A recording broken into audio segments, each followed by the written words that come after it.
Hi, this is Ms. Basin, and in this screencast we're going to talk about Dalton's law of partial pressure. So this is another gas law. This time it's named after John Dalton. So what he found was that when you have a mixture of gases, each of the gases, and say, imagine a balloon. So you have a balloon that has a bunch of different gases in it. Each of those gases present behaves as if it's in there all by itself. If you want to know the total pressure exerted by all of those gases inside this balloon, then all you have to do is add up the pressures of the individual gases. So, definition of partial pressure is the pressure that the gas would exert if it were alone in the container. So if you're trying to find the total pressure in, say, this balloon that we're talking about, you just take the pressures of the individual gases and add them up.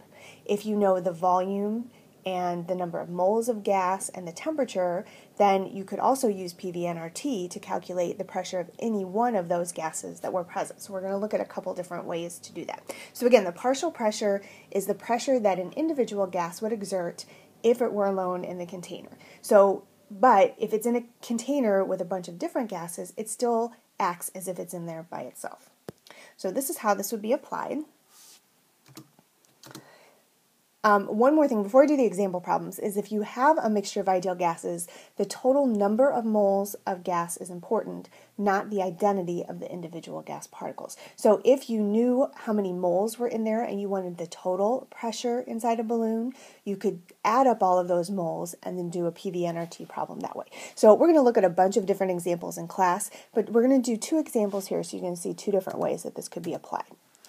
Okay, so we're going to start with this example. It says mixtures of helium and oxygen are used in the air tanks of underwater divers for deep dives. For a particular dive, you have 12 liters of oxygen at 25 degrees Celsius and 1 atm. And then also in there is 46 liters of helium at 25 degrees and 1 atm. And then what they're going to do is they're going to take both of those and pump them into a 5-liter tank. So what we want to know is what is the partial pressure of each of the gases in the new tank, and then the total pressure in the tank at 25 degrees Celsius. Now, when we start talking about a bunch of different gases here, sometimes it's easier to kind of draw yourself a little picture so you can see what's going on here.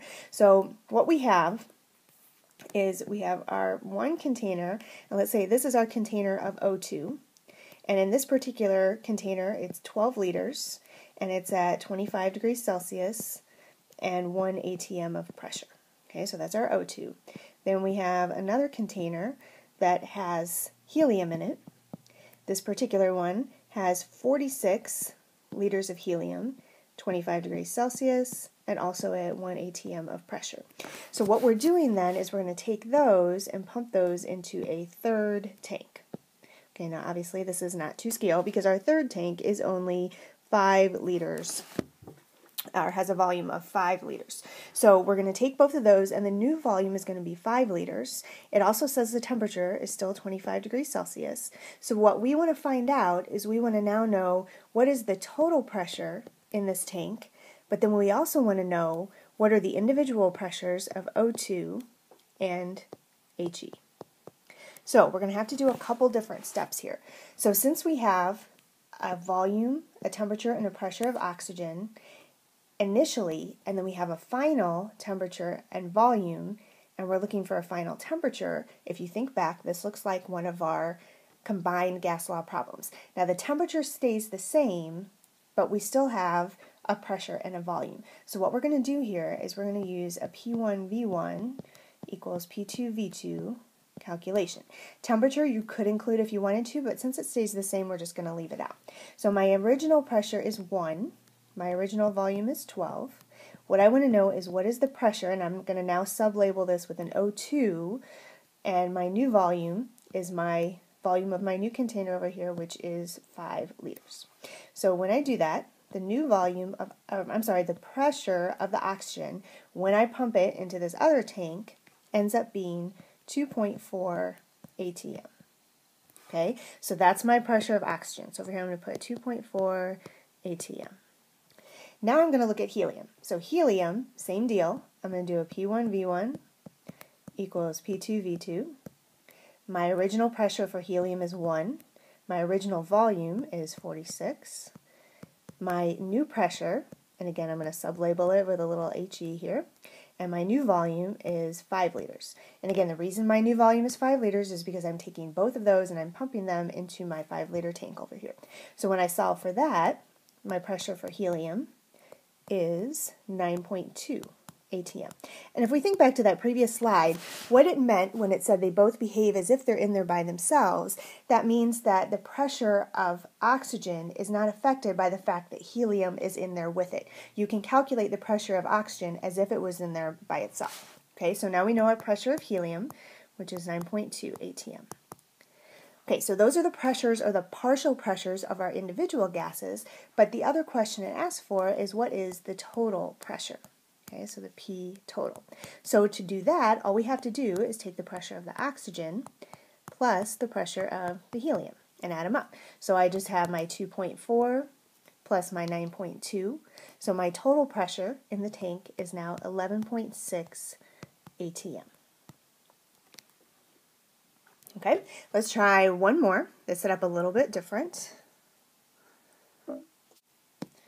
Okay, so this one says we have a 2-liter flask that contains a mixture of nitrogen and oxygen at 25 degrees Celsius. The total pressure of the gaseous mixture is 0.91 atm, and the mixture should say is known to contain 0.05 moles of N2. So what we want to know is the partial pressure of oxygen and the moles of oxygen present. So we have a 2-liter flask, and again, if you want to draw your little picture, we can draw a picture here. Again, not drawn to scale. So I have a volume of 2 liters. So 2-liter flask that has nitrogen gas and oxygen gas at a temperature of 25 degrees Celsius. Okay, the total pressure, so the pressure of this whole thing is 0.91 atms. And we know the mixture, should say, is known to contain 0.05 moles of N2.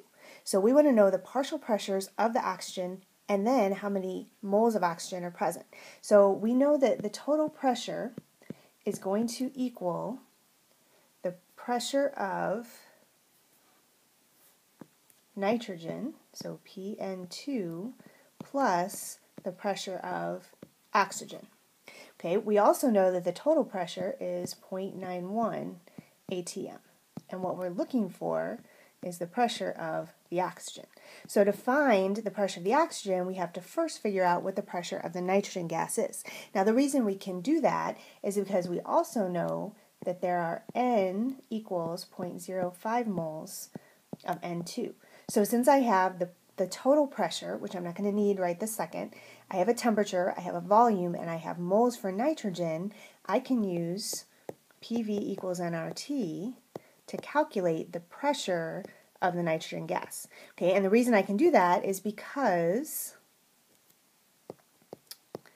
nRT, I was given the mole value or the N value for nitrogen. So I'm going to plug these numbers in. So this is pressure for N2. My volume is 2. N is 0.05. R, I'm going to run out of room over here, 0.0821. And temperature of 25 degrees Celsius, which we need to change to Kelvin, so that ends up being 298 K. So then what that gives me is my pressure for nitrogen equals 0.61 atms. Okay, so that's my pressure for nitrogen gas. So then I can take this and put it back up here and subtract that from 0.91, so that gives me my pressure for oxygen as 0.30 atm. Okay, so that's my, pressure of oxygen. So my partial pressure for oxygen is 0.30 atm. The last thing I need to find then is moles of oxygen, and to do that, I can go back. Now I still have a temperature, I still have a volume, I have my pressure for oxygen, so I can do another PV equals nRT. Substitute my pressure, my volume is 2 liters. Solving for N, because I want to know moles of oxygen, R is 0.0821. Temperature is still 298 K. So in this situation, I'm solving for N, and again, my moles of oxygen end up being 0.025 moles. Okay, so these problems are a little bit different because you don't know exactly what you're going to need to do. It could be a combination of your combined gas law and a partial pressure problem, or a PV-nRT problem and a partial pressure problem. So the best thing to do with these is, just like always, when you read over it, make a list of all your variables, write down what you know, and then that'll kind of help you go in the direction of what you need to know or what you have to do to figure out the answer.